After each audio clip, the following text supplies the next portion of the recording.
Welcome back to this session of the Hindu newspaper analysis for UPSC Civil Services Examination. Today we will discuss only three issues. The first issue is, should India overlook boundary issues while normalizing ties with China? Second issue is related to Chabahar Port, and third issue is related to Sustainable Development Goal 3. So let's discuss all the issues in detail. Should India overlook boundary issues while normalizing ties with China? India जिस तरह से China के साथ present में relations को normalise कर रहा है, क्या बाउंड्री इश्यूज को ओवरलुक करना चाहिए? Earlier this month, Prime Minister attended SCO summit and also held talk with Chinese President on the sideline of the summit. इस मंथ के स्टार्टिंग में इंडियन प्राइम मिनिस्टर ने एससीओ समिट अटेंड किया, जहां पर चाइनीज प्रेसिडेंट के साथ इनका मीटिंग हुआ. Both leaders decided to restart bilateral trade and air connectivity and underline the importance of the peace and tranquility along the border. Indian prime minister और Chinese president के between bilateral trade and air connectivity को restart करने के लिए decisions taking किए गए. This decisions were significant. ये जो डिसीजंस थे, ये क्यों सिग्निफिकेंट है? मेनली दो रीजन से सिग्निफिकेंट है. Number one, these decisions were made 5 years after the deadly border clashes between India and China in the Galwan Valley in Ladakh. Number two, India launched Operation Sindoor against Pakistan. At the time, China supported the Pakistan military forces.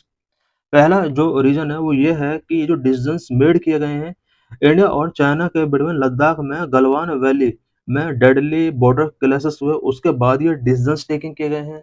And कुछ month पहले operation सिंदूर जो पाकिस्तान के against India ने launch किया था, इस operation के during China ने पाकिस्तानी मिलिट्री फोर्स को सपोर्ट किया था. और इन सब के बाद इंडिया और चाइना के लीडर्स के द्वारा ये डिसीजंस टेकिंग किए जा रहे हैं. Both leaders reaffirmed that the two countries were development partner and not rivals, and their differences should not turn to dispute. दोनों कंट्री के लीडर्स ने रीअफर्म किया कि दोनों कंट्रीज के बिटवीन कोई रावल्स नहीं है, दोनों कंट्री डेवलपमेंट पार्टनर्स हैं. एंड दोनों कंट्रीज के बिटवीन अगर कुछ डिफरेंस है, वो डिफरेंस डिस्प्यूट में टर्न नहीं होने चाहिए. Should India overlook boundary issues while normalising ties with China? इन सब इंसिडेंट के बाद भी क्या इंडिया को बाउंड्री इश्यूज को ओवरलुक करना चाहिए? India China relations history. India China relations का हिस्ट्री क्या रहा है? India China relations history date back to the 2nd century BC. The relationship has improved through several exchanges and visits by political and spiritual leaders. The details are discussed below. India और China के between history second century BC से start होती है. दोनों countries के between कुछ political and spiritual leaders ने several exchange and visits किए. For example, impact of Buddhism. The contact at the level of people through commerce got a momentum with the advent of Buddhism into China from India in the first century AD.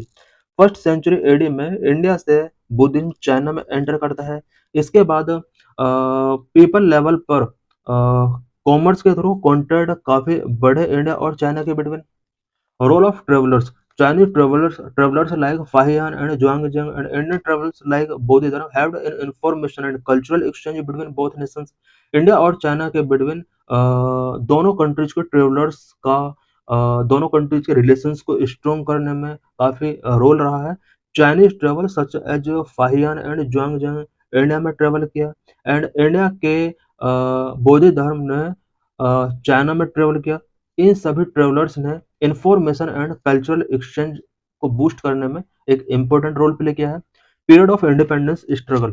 During British rule period, camaraderie increased between both nations, which saw events like Kang Yubi's stay in India, Rabindranath Tagore's visit to China, sending of the aid China medical mission, which included Dr. Dwarkanath Kontis by the Indian National Congress. British rule period के during India और China के between कामरेडरी काफी good रहा है. कुछ events यहाँ पर दिए हुए हैं. 1890 में कांग यूवी ने, जो कि चाइना का पर्सन था, इसने इंडिया में स्टे किया. 1924 में रविंद्रनाथ टैगोर ने चाइना विजिट किया. 1938 में aid China medical mission Congress ने चाइना भेजा था. Ties after independence. इंडिपेंडेंस के बाद दोनों कंट्रीज के बिटवीन टाइज में क्या क्या चेंजेस आए? The period of the 1950s saw the Hindi Chini bhai bhai phase which lead to the strengthening of ties. 1950s का जो टाइम पीरियड था वो हिंदी चीनी भाई भाई फेज था जिसने दोनों कंट्रीज के बिटवीन टाइज को स्ट्रेंथन किया। India China relations timeline, India China relations का टाइमलाइन क्या रहा है?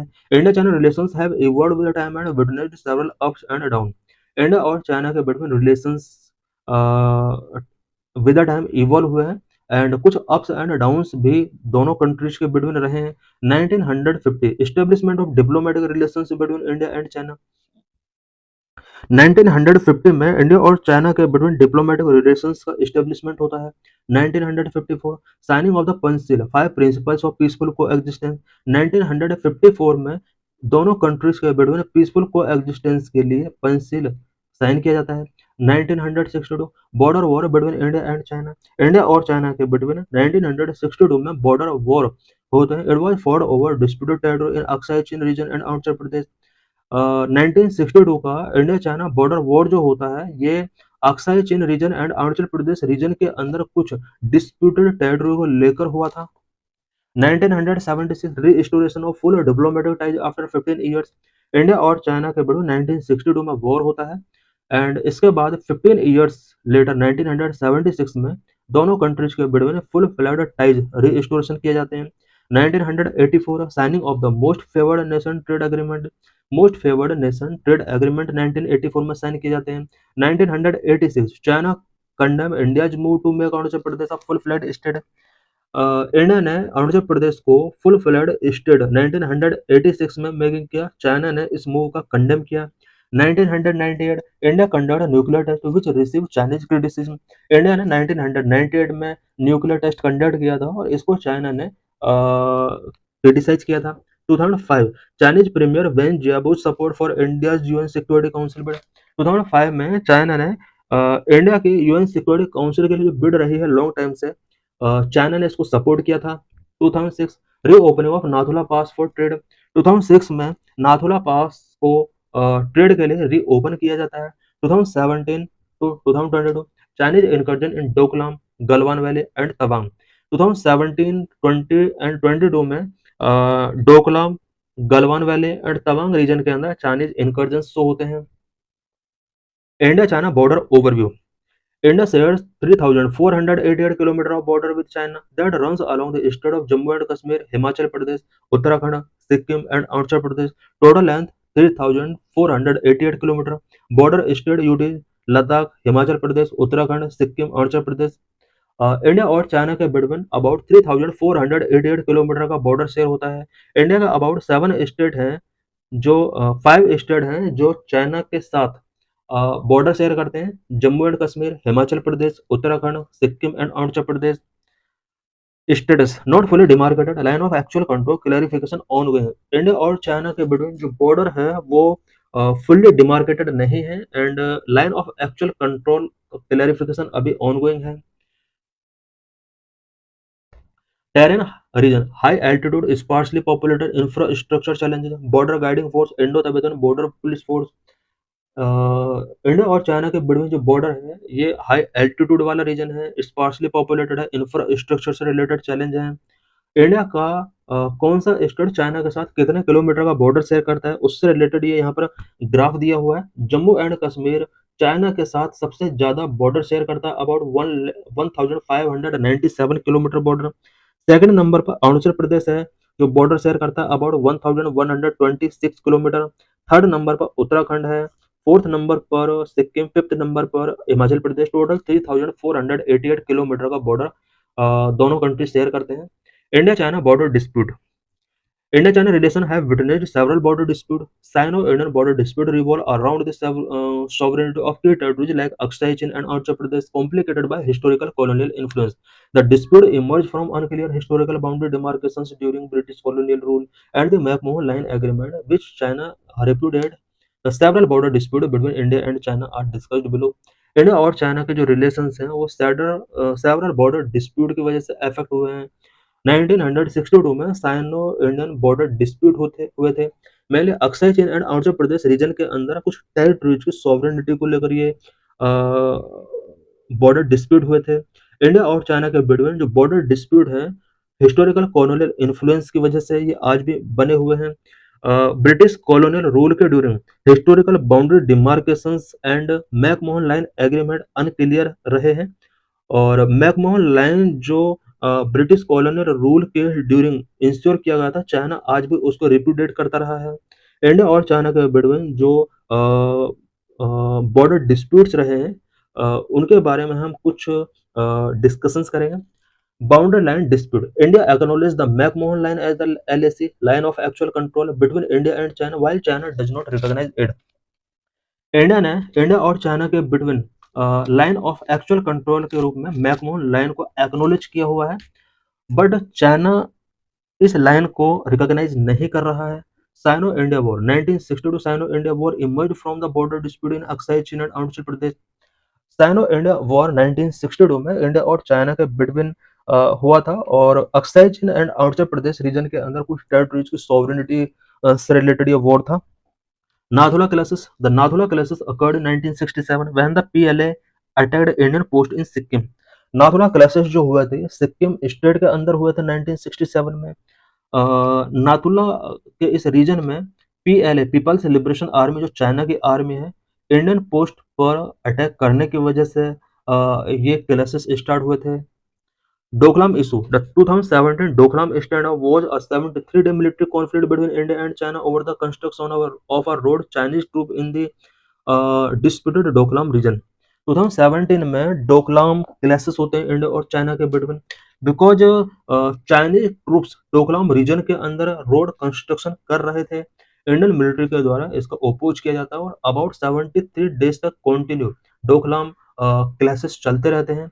Galwan clashes. Chinese troops invaded Indian territory in the Galwan River Valley in 2020, causing objections to Indian road construction. It becomes the first sudden confrontation between the two sides since 1975. 2020 में India और China के between Ladakh के Galwan river valley में कुछ clashes होते हैं, because India अपना infrastructure development यहाँ पर कर रहा था। चाइनीज फोर्स की तरफ से इन डेवलपमेंटल एक्टिविटीज को ओपोज किया जाता है, और ये जो क्लैश रहे हैं गलवान रीजन के 1975 के बाद ये डेडली क्लैश रहे हैं। Next यांगसे clash 2022। The यांगसे clash occurred in Arunachal Pradesh involving Indian and Chinese troops. Around 300 Chinese troops advanced on Indian outposts. 2022 में इंडिया और चाइना के बीच यांगसे क्लैशेस होते हैं। India China political relations. India-China relations were established in 1950 when India became the first non-socialistic bloc country to establish a diplomatic relationship with China. The India-China political relations grew further with high-level visits from both countries and increased cooperation using several multilateral forms. India और China के बीच relations diplomatic relations 1950 से start होते हैं। इसके बाद India और China के बीच high level visits start हुए, एंड दोनों कंट्रीज ने सेवरल मल्टीलेटरल फॉर्म्स का यूज करके कोऑपरेशन को इंक्रीज किया है। Pencil 5 principles of peaceful coexistence were formally outlined in the 1954 India-China Agreement on Tibet. They include 1954 में इंडिया और चाइना के between 5 principles of peaceful coexistence यानी पंसिल साइन किया जाता है। पंसिल के अंदर मेनली 5 प्रिंसिपल्स थे। Number 1 mutual respect for territory integrity and sovereignty. Number 2 mutual non aggression, mutual non interference, equal and mutual benefits, peaceful coexistence, high level visits. Despite differences, both countries engage at high level regularly. For example, Prime Minister Modi and Prime President Xi Jinping held their first and second formal summit in Wuhan and Chennai respectively. दोनों countries के leaders के between high level visits किए जाते हैं। 2018 and 2019 में दोनों countries के leader का प्राइवेट मीटिंग होता है। Dialogue mechanism over 30 dialogue mechanisms exist between India and China, covering political, economic, cultural, people to people, consular matters and regional and global issues.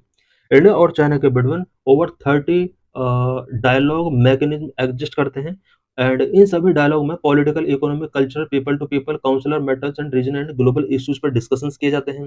India China multilateral relations. BRICS, which stand for Brazil, Russia, India, China, and South Africa, is an informal grouping of emerging economies. India and China are among its founding members. SCO, Shanghai Cooperation Organization is an intergovernmental organization established in 2001 with founding members Russia and China. India joined SCO in 2017 and hence then remained an important contributor. G20 G20 is an intergovernmental forum of international economic cooperation. India and China have cooperated in the progress of the G20. AIIB, Asian Infrastructure Investment Bank, is a multilateral development bank provide financing for infrastructures in Asia and beyond. India and China are included among its founding members. India-China economic relations. India-China relations have deep economic engagement due to the proximity of both nations and the ability of China to provide cost-effective raw material for production in India. The economic relations are based on trade, bilateral investment, dialogue mechanism, etc. Trade deficit. India trade deficit with China has grown with USD 85.1 billion in the fiscal year 2024. The deficit is due to a narrow basket of commodities exported to China and market access barriers for agriculture products and competitive sectors like pharmaceuticals and IT. Bilateral investment. Mutual investment between India and China have not kept pace with the growing trade volumes. Chinese investment in India decreased by 68.3% in 2021. Indian investment in China declined by 47.4% in 2021. Dialogue mechanism between India and China. India and China have several dialogue mechanisms for shaping economic relations as Joint Group on Economic Relations, Science and Technology (JEG), Strategic Economic Dialogue (SED), etc. India China cultural relations. India और China के बीच में cultural relations क्या रहे हैं? Religious sites. India constructed a Buddhist temple in Leong Henan province in China in honor of Indian monks Kasyapa Matanga and Dharmaratna in 2010। 2010 में India ने China में एक बुद्धिस्ट टेम्पल कंस्ट्रक्ट किया था। Diaspora as of 2024 the Indian diaspora in China is around 56,000 individuals primarily consisting of medical student and business professionals. Bollywood movies and yoga. The popularity of Indian Bollywood movies like Dangal and yoga in Chinese had improved India's cultural relations with China. India और China के between cultural relations को establish करने में Bollywood and yoga का एक important role रहा है। Education. In 2006 India and China signed the education exchange programme and umbrella agreement govern educational cooperation between the two countries. 2006 में इंडिया और चाइना के between EEP education exchange programme sign किया गया। इस प्रोग्राम के through India और China दोनों ही एजुकेशनल कोऑपरेशन को बूस्ट कर सकते हैं। India China military relations. Peace agreement. India and China sign an agreement on the maintenance of peace and tranquillity in 1993 which promoted the peaceful resolution of border dispute। India and China के बीच में 1993 में piece and ट्रांसक्विलिटी को maintain करने के लिए agreement sign किया जाता है। Military exercise. India and China also conduct a hand in hand exercise which aims to enhance interoperability between the two armies particularly in counter terrorism operations। India China relations challenge. Territorial disputes. Several territorial disputes in Ladakh, Doklam, Arunachal Pradesh, etc., mainly due to the five-finger policy and Salai Selching strategy of China. Five-finger policy. What is five-finger policy? It regards Tibet as a Chinese right-hand palm with five fingers on its periphery, Ladakh, Nepal, Sikkim, Bhutan, and the Northeast Frontier Agency, now known as Arunachal Pradesh, which China considers its responsibility to liberate। India और China के between जो disputes रहे हैं, territorial disputes Ladakh, Doklam, Arunachal Pradesh region के अंदर रहे हैं। China के फाइव फिंगर पॉलिसी भी इन डिस्प्यूट्स को क्रिएट करने में एक इम्पोर्टेंट रोल प्ले करती है। चाइना की फाइव फिंगर पॉलिसी के अंडर चाइना तिब्बत को चाइना का राइट हैंड पाम के तौर पर डेजिग्नेट किया है एंड फाइव फिंगर के तौर पर लद्दाख, नेपाल, सिक्किम, भूटान एंड अरुणाचल प्रदेश को डेजिग्नेट किया हुआ है। इन सभी फिंगर्स को लिबरेट कराना ये अपनी रिस्पॉन्सिबिलिटी कंसिडर करता है। Huge trade imbalance. India has the largest trade deficit with China. India trade deficit with China has been increasing and reaching $85.1 billion in the fiscal year of 2024. String of Pearls. It is a Chinese strategy to encircle India through a chain of military and commercial facilities on land and sea. Necklace of Diamond is India's counter strategy to China's String of Pearls. String of Pearls China का India को चारों तरफ से encircle करने के लिए एक strategy है एंड इसको काउंटर करने के लिए इंडिया ने भी necklace of diamond strategy launch किया।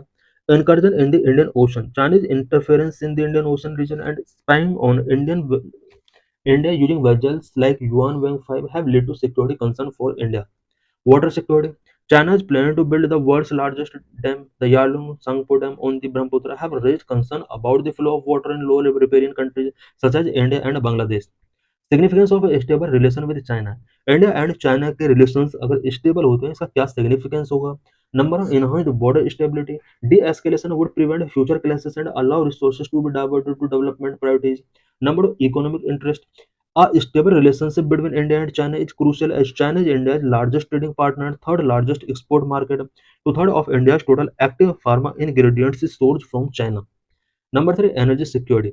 Cooperation with China is necessary to receive about hydrological information of trans-border rivers such as Brahmaputra to secure India's hydroelectric potential. Both countries are major exporter of oil in Asia. Their cooperation would increase their bargaining power to avoid Asian premium. China control about 90% of global rare earth metal production. More than 80% of the solar module and cells are imported from China. They are crucial to emerging technologies such as renewable energy and electric vehicles. About 80% solar module and cells India China से import करता है, जो कि renewable energy and electric vehicles के लिए बहुत ही important source हैं। Number four, geopolitical leverage for India nuclear suppliers group membership China support is necessary resolving dispute enhance India's credibility lead to its bid for permanent UNC seat. Nuclear supplier group का member बनने के लिए China का support बहुत ही जरूरी है। And इस इन disputes को अगर रिजॉल्व कर लिया जाता है तो इससे इंडिया की क्रेडिबिलिटी इंक्रीज होगी, जिससे India permanent UNSC seat taking कर सकता है। Number five, counterbalancing western dominance. China and India can challenge western hegemony pushing for reforms in IMF, WTO and UN. It could promote balance of power within Asia and can deter aggressive policies by the West. How India China relations can be improved. India China relations को कैसे improve किया जा सकता है? Number one, strengthen diplomatic dialogue. India should prioritise continuous diplomatic dialogue with China to prevent future escalations and misunderstanding and to solidify the agreement reached. Number two, enhance border infrastructure and defence preparedness. India should increase investment to improve border infrastructure and logistics to support troop mobility and supply chain. India को border infrastructure and logistics को improve करने के लिए investment को increase करना होगा। Number three, transparency and consensus based decisions. There is a need for greater transparency from the government and need to broad consensus with opposition on China policy. Number four, respect a consistent position. India's consistent position is that the maintenance of peace and tranquility on border areas is a prerequisite for the development of our ties, which needs to conveyed with China. India को अपना जो position है वो China के साथ convey करना होगा। India का पोजीशन ऑलवेज ये रहा है कि किसी भी टाइप के टाइज को डेवलप करने से पहले हमें पहले बॉर्डर एरियाज में पीस एंड ट्रांसक्विलिटी को मेंटेन करना होगा। While challenges persist due to China's assertive policies, strategic preparedness is crucial for securing India's interest and ensuring a regional balance in Asia. This is PYQ related to this article. China is using its economic relations and positive trade surplus as a tool to develop potential military power status in Asia. In the light of this statement, discuss its impact on India as its neighbor. What is the status of Sustainable Development Goal 3 in India?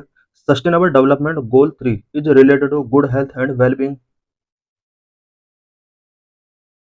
In the 2025 edition of the Sustainable Development Goal Index, India secured its best ever position in the ranking 99 out of 167. 2025 के sustainable development goal index में India को 167 countries में से 99 rank receive हुआ है।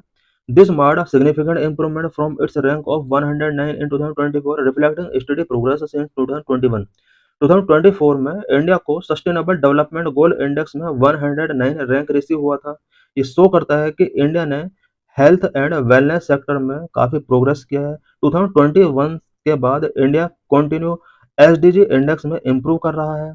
India has demonstrated advancement in areas such as access to basic services and infrastructure. Yet the report also flagged pressing challenges in key sectors, particularly health and nutrition, where progress has been uneven, especially in rural and tribal communities. What is Sustainable Development Goal SDG 3 and how much it is achieved? SDG 3 क्या है और इसके जो भी goals थे कितना उन्हें achieve किया जा चुका है? SDG 3 ensure healthy lifes and promote well being for all at all ages. SDG 3 के अंदर हेल्थ एंड ऑल एजेस के पीपल के वेल बीइंग को प्रमोट करने के लिए कुछ गोल्स सेट किए गए हैं।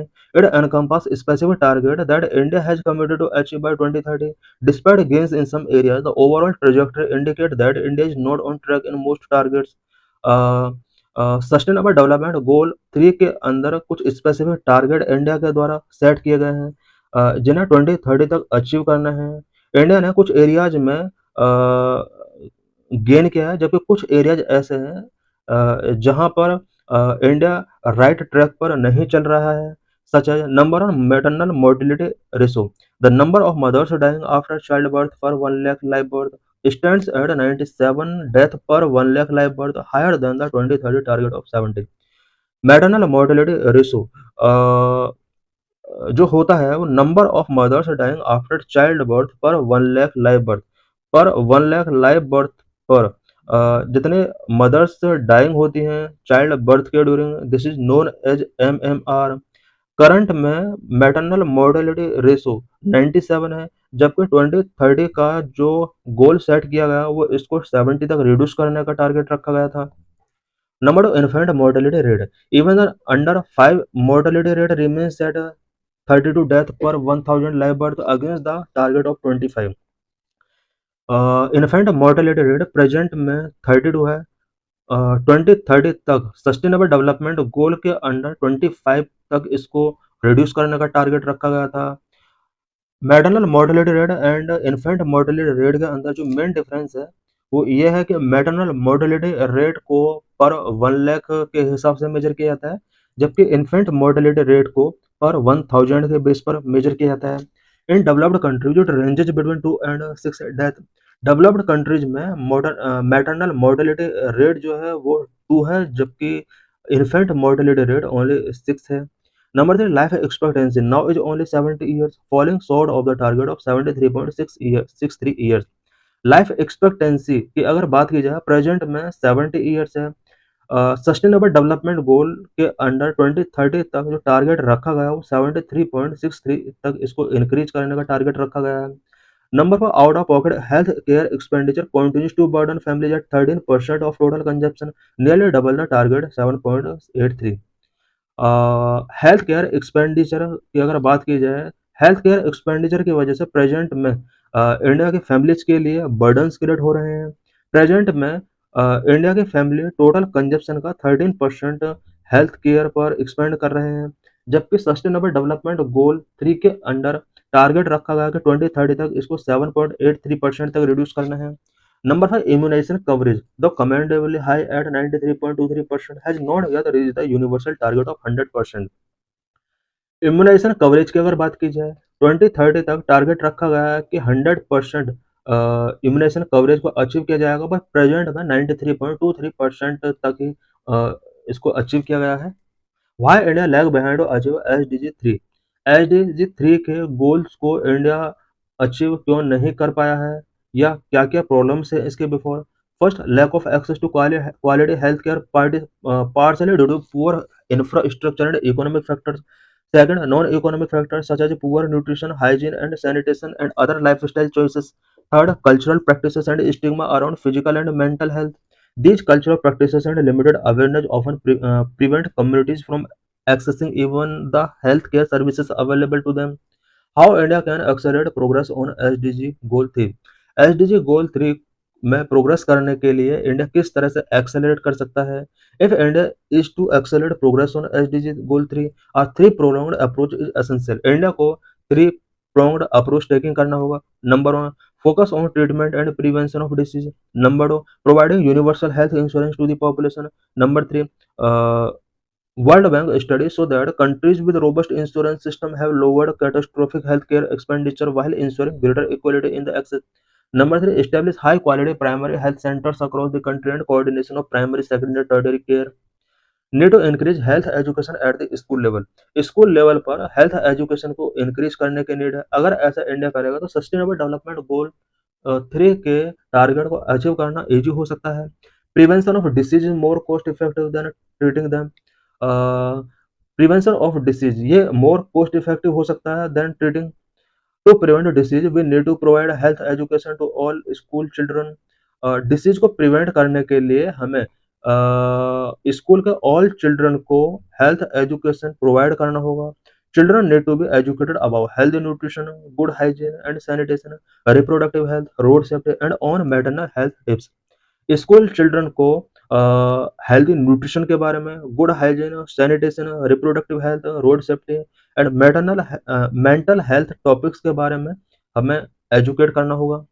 Over the long term, the school health education initiative has the potential to reduce MMR ratio, under 5 mortality and death due to road accident. School children को अगर हेल्थ एजुकेशन प्रोवाइड कराया जाएगा then in future MMR ratio को reduce किया जा सकता है, infant mortality rate को रिड्यूस किया जा सकता है एंड रोड एक्सीडेंट की वजह से जो डेथ हो रही है इसको भी रिड्यूस किया जा सकता है। At the same time it can increase life expectancy and immunisation rate. इसकी वजह से लाइफ एक्सपेक्टेंसी को भी इंक्रीज किया जा सकता है एंड इम्यूनाइजेशन रेट को इंक्रीज करने में इससे हेल्प मिल सकती है।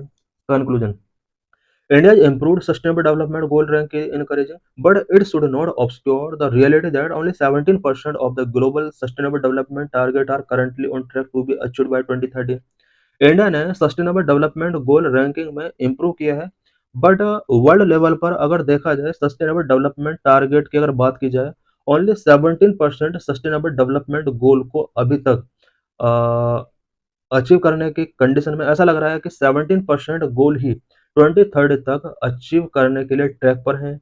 Educating its youth about healthy behaviour can act as the foundation for sustainable progress. 2030 is an important milestone to reach. Government should increase health education in school curricula, which can help achieve the goal of a Viksit Bharat 2047। 2030 तक सभी sustainable development goals को achieve किया जाना है। इसके लिए important है कि स्कूल चिल्ड्रन को हेल्थ एजुकेशन प्रोवाइड की जाए सो दैट विकसित भारत 2047 के गोल को भी अचीव करने में हेल्प मिल सके। तो thanks for watching this video. In this session, we will discuss about Chabahar Port in Iran. Why Chabahar Port important for India? What is Chabahar project? It is India's first foreign port project. In 2016, India signed a tripartite agreement with Iran and Afghanistan to develop the Shahid Basti terminal at Chabahar. The deal agreement aims to establish an international transport and transit corridor in Chabahar. Chabahar project India का first foreign port project है।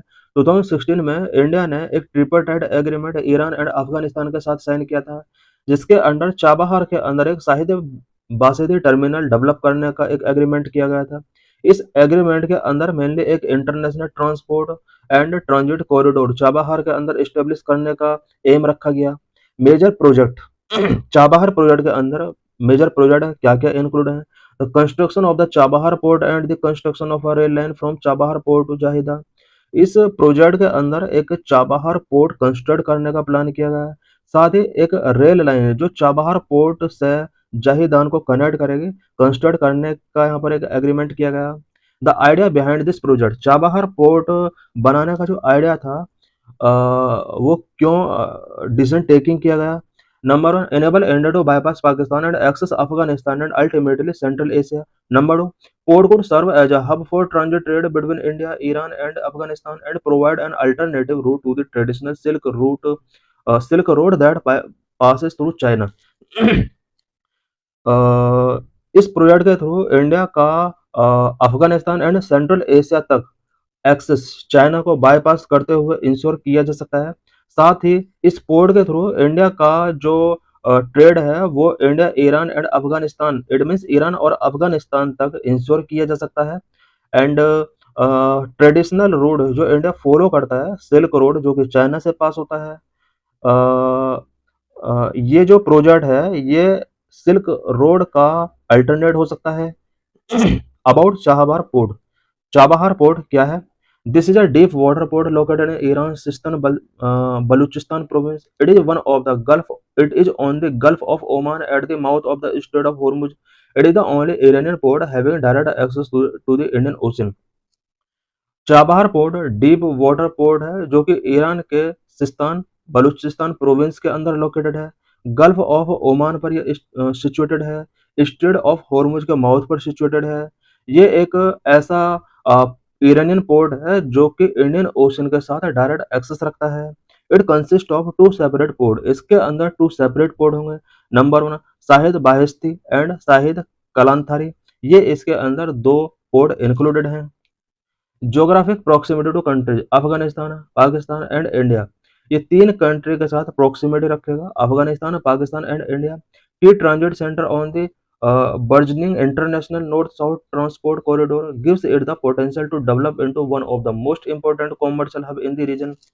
Uh, Chabahar port जो होगा वो international north south transport corridor को connect करेगा। INSTC means international north south transport corridor. INSTC is a multi-modal transportation route linking the Indian Ocean and Persian Gulf to the Caspian Sea via Iran and onward the North Europe via St. Petersburg in Russia। INST ये एक multi modal transportation root है जो कि Indian ocean and Persian gulf को northern Europe के साथ connect करेगा। साथ ही सेंट पीटर्सबर्ग इन रसिया ये भी इसके साथ कनेक्ट है। Kandla Port in Gujarat is 550 nautical miles from Chabahar Port, while Mumbai is 786 nautical miles. Gujarat का कांडला पोर्ट चाबहार पोर्ट से 550 nautical miles and Mumbai 786 nautical miles दूर है। Geopolitical and strategic significance of Chabahar port for India. India के लिए Chabahar port का geopolitical and strategic significance क्या है? Number 1, bypassing Pakistan. The port provides India a reliable and direct sea route to Afghanistan and central Asia avoiding reliance on Pakistan. Chabahar port की वजह से India को Afghanistan and central Asia के लिए direct sea and land route मिल सका है और इसकी वजह से जो पाकिस्तान पर पहले हमारा रिलायंस हुआ करता था इन कंट्रीज तक एक्सेस करने के लिए, वो डिपेंडेंसी अब यहाँ पर नहीं है। Number 2, countering China's influence. It acts as a counter balance to China's development of Pakistan Gwadar port which is part of the China Pakistan economic corridor. Chabahar is located just 170 kilometre west of Gwadar. China ने पाकिस्तान के अंदर जिस तरह से Gwadar port establish किया है, India ने Chabahar port बनाकर चाइना को ये एक मैसेज दिया है कि इस एरिया के अंदर सिर्फ चाइना का ही प्रेजेंस नहीं बढ़ रहा है बल्कि इंडिया भी अपने प्रेजेंस को स्ट्रेंथ कर रहा है। चाइना ने चाइना पाकिस्तान इकोनॉमिक कॉरिडोर के अंडर ग्वादर पोर्ट पाकिस्तान में इस्टेब्लिश किया है। Gwadar port and Chabahar port के बिटवीन जो डिस्टेंस है वो ओनली 170 किलोमीटर का डिस्टेंस होगा। Number 3, access to INSTC। Chabahar is a key gateway to the multi modal network of sea, rail and road routes connecting India, Iran, Azerbaijan, Russia, central Asia and Europe. Chabahar international north south transport corridor INSTC का एक gateway होगा और इसके through many countries sea, rail, road route के साथ connect होंगे such as Iran, India, Iran, Azerbaijan, Russia, central Asia and Europe. Number 4, maritime security. This port will provide direct access to the Indian Ocean and enhancing India's maritime presence and security in the region. इस port का Indian ocean के साथ directly connection है और इसकी वजह से India का मैरीटाइम प्रेजेंस एंड सिक्योरिटी इस रीजन के अंदर एनहांस हो सकता है। Number 5, humanitarian assistant. It facilitate India's humanitarian efforts in Afghanistan. Afghanistan में इंडिया के ह्यूमैनिटेरियन एफर्ट्स को फैसिलिटेट करेगा। For example, India has sent wheat and pulses to Afghanistan with Chabahar. India ने कुछ ईयर पहले अफगानिस्तान के लिए wheat and pulses Chabahar port के थ्रू ही सेंड किए थे। What is economic significance of Chabahar Port for India? Number 1, regional connectivity. Chabahar Port improves trade and connectivity with resource-rich Central Asian countries. Chabahar port India के trade and connectivity को resource rich central Asian countries के साथ improve करता है। Number 2, reduced cost and time. The INSTC route through Chabahar is expected to save 30% in the cost and 40% in transportation time compared to traditional sea route. Traditional sea route के compare में INSTC route जो होगा Chabahar के through ऐसा expect किया जा रहा है कि इस रूट के थ्रू 30% cost and 40% transportation time reduce हो सकता है। Number 3, energy security. It enable India to explore avenues for assessing energy resource in Iran and broader region. Chabahar port के थ्रू एनर्जी सिक्योरिटी को इंश्योर किया जा सकता है।